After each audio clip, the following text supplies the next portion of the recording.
¿Voto obligatorio o voluntario? América Latina es la región del mundo con más países donde el sufragio es obligatorio. Chile acaba de aprobar una reforma para volver a la obligatoriedad.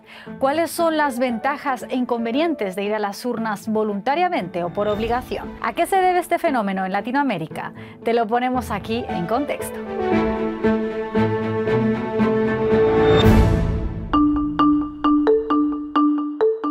Entre las democracias del mundo hay 28 países donde los ciudadanos están obligados a elegir a sus representantes, es decir, donde el voto es obligatorio. Eso equivale a casi el 15% de los estados del mundo, y de esos 28 países, 11 están en Latinoamérica.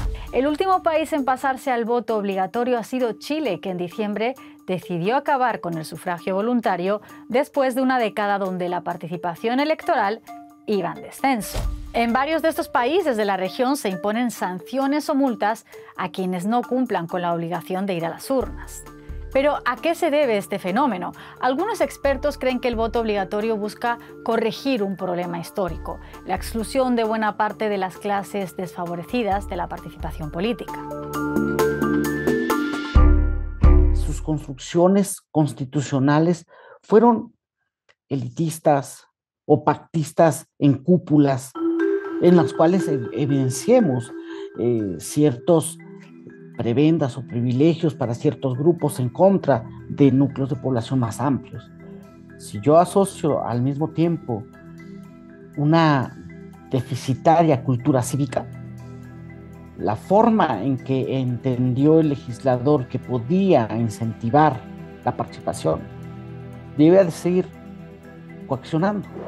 Otro elemento que sirve para explicar esa realidad en países como Argentina o Brasil es que la imposición del voto fue una reacción a la experiencia con dictaduras que privaron del derecho a voto a sus ciudadanos.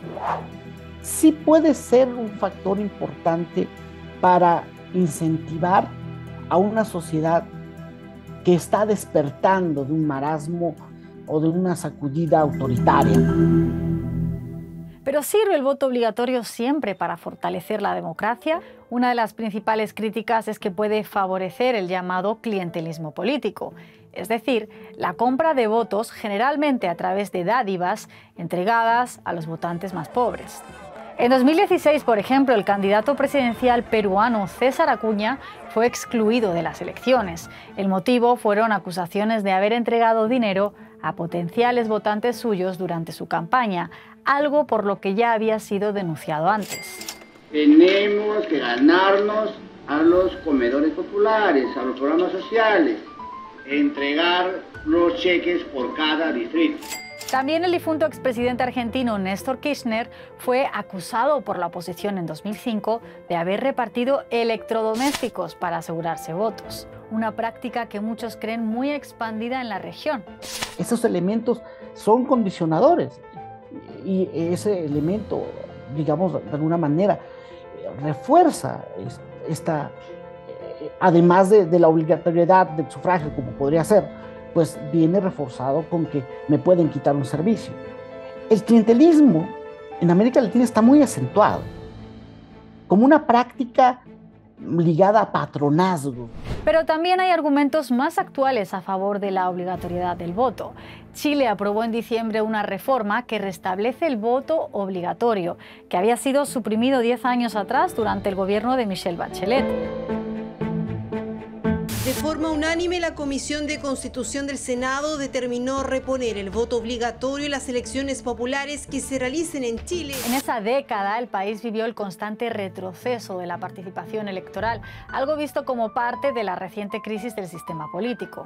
En los últimos años, la participación electoral llegó a caer a menos de la mitad del electorado, el 42%, frente al más del 80% que solía alcanzarse cuando votar era una obligación. Para el último referéndum sobre la aceptación o no de una nueva Carta Magna, los chilenos volvieron a estar obligados a acudir a las urnas. Chile va a ser una experiencia supremamente interesante en la medida en que un primer ejercicio hizo que la experiencia de Asamblea Constitucional hundiera la propuesta de una nueva constitución, y en este segundo momento se ha señalado la relevancia, en primer lugar, de que en Chile el voto sea obligatorio en los espacios locales y regionales.